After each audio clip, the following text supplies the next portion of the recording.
out of the soil, but the actual fungus beneath it, the so-called mycelium. A root-like network of cells shaped like threads.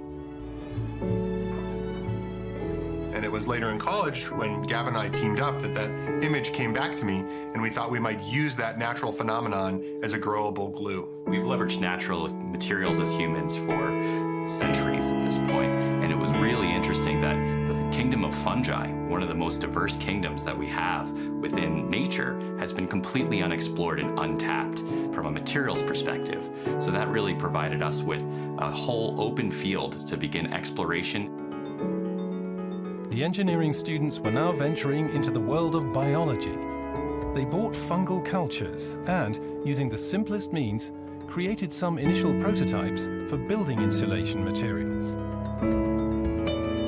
Despite several beginners' mistakes, these turned out to be very promising. Have I ever seen anything like this? No. Seemed to be unique? Yes. Potentially patentable? Yes.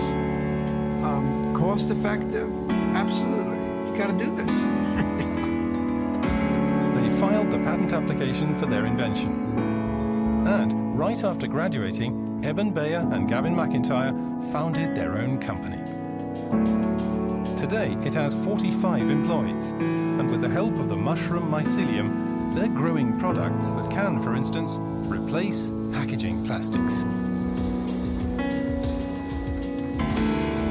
In order to grow mycelium materials, we begin with locally sourced agricultural residue.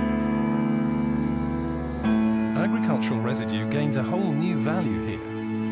Depending on the material property required, the woody remnants of hemp plants, corn husks, or cottonseed hulls are the basic ingredients. We pasteurize or sterilize these materials and then introduce a small amount of mycelium.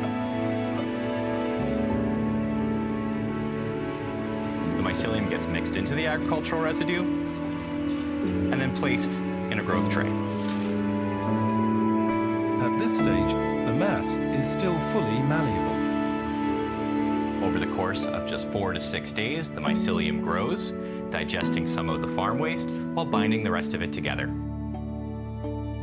The structure that has grown inside the mold is then dried, and the heat prevents further growth. The substrate residue and the mycelium glue now provide a material with properties similar to styrofoam. Our mycelium materials are healthy for the planet because they're strong and durable when used as a packaging material, but they're grown with a fraction of the energy of conventional plastics. And at the end of this material's useful life, you can actually compost this in your garden. It turns into a nutrient, not a pollutant. While their business with packaging and insulation continues to expand, Eben Bayer and Gavin McIntyre have already developed more ideas. Mushroom mycelium as a substitute for leather, for example. The technologies to harness mushrooms for production are now in place, and they're patent protected. Since we've created a new domain in material science, patents have become incredibly important to our organization, allowing us to focus on our ongoing research efforts while extending the reach of our products through licensing partnerships internationally.